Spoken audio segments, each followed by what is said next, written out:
Hello, everyone. So, I want to talk about a situation that is looming on the horizon in BC as we're going into the spring flooding season 2022.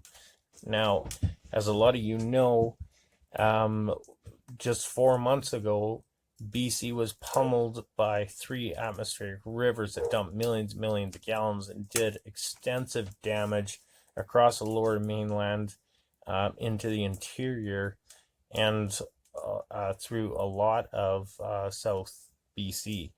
Um, this event was worldwide. There was a place in the Middle East and Egypt that had flooding, places in Africa that hadn't seen water in decades. So this wasn't a small event, and now that the ground got so waterlogged, and we're heading into the spring rain season, as well as the snowpacks are all melting.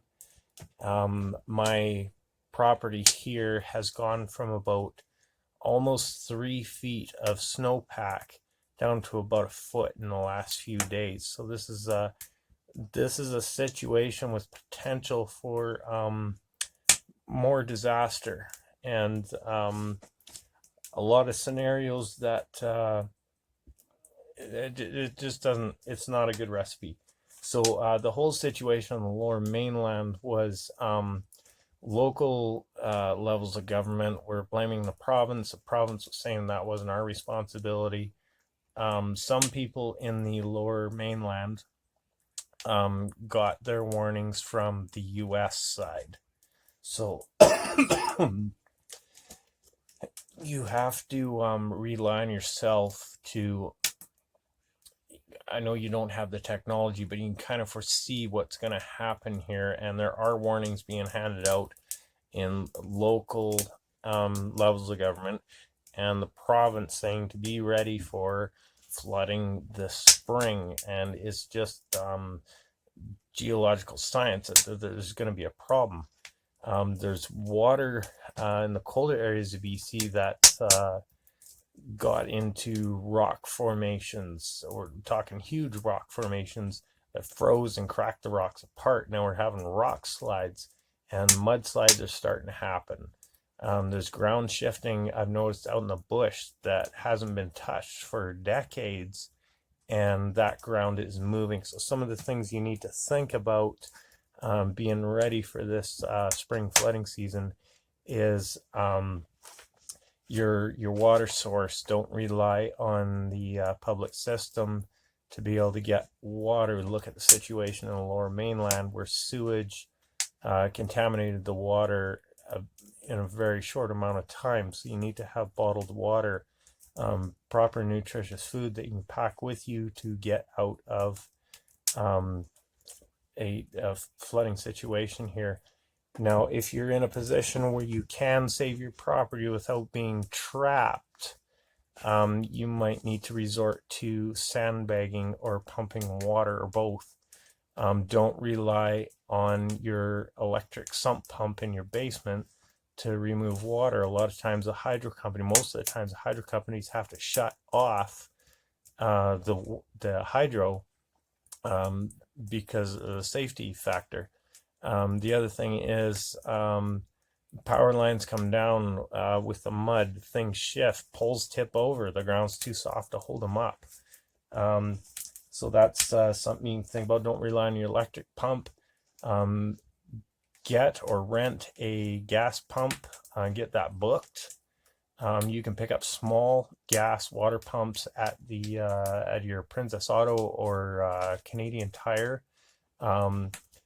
They do a decent job. They're not designed for heavy workloads all the time. You need something more industrial for that, but it might help you get out of a bad situation. Obviously, if you can afford something bigger, then by all means do so. You'll need a fuel supply on reserve with fuel stabilizer. You should have that ready, stored in a safe place where you're not going to be breathing the fumes. Sandbags, a lot of them, I believe, come out of China and that area. So you need to be thinking, with the current world situation here, you need to be thinking that there might be a shortage of sandbags, but there's other things that you can use. A tarp with a pile of sand from end to end and then roll back on itself makes one nice long sandbag. So that's something you got to think about. Pillowcases, feed bags, even heavy duty garbage bags, you can utilize to make your own sandbags. Obviously, having access to sand is going to be essential. Also, removing your livestock and pets. Understandably, it was an unfortunate situation, but understandably, the farmers in the Lower Mainland that lost all the cattle and chickens and everything else, there's nowhere really to put millions of chickens. Generally, barns that are set up for chickens are already going to be full of other farmers' animals. So that's something you got to consider. Now, the last thing that I wanted to touch on was unstable slopes around your home or where you're working, areas of importance to you. Above, below, beside your driveway, all those areas, like I said, are extremely waterlogged. And just because the flooding is down below you doesn't mean you're out of danger. Hillsides, they do move, and I can see them moving around here, and we didn't get near as much water as the Lower Mainland and into the interior around Merritt and those areas. So you got to look at your escape route. You look at the Highway 7, I believe Highway 5, and the Trans-Canada, how many people were trapped and even killed in those mudslides, whether they're trying to escape or traveling or whatever. Something you got to consider, and it's best to be out of the danger zone before this stuff happens, and learning to trust your gut. If it's telling you something isn't right, then it's probably not right. If it looks like a duck, quacks like a duck, it's probably a duck. So I duck. That's about all I had to talk about tonight. Just wanted to make a quick video. Don't rely on emergency services to come and rescue you. They are swamped. They're overworked. They're pushed to the point of exhaustion.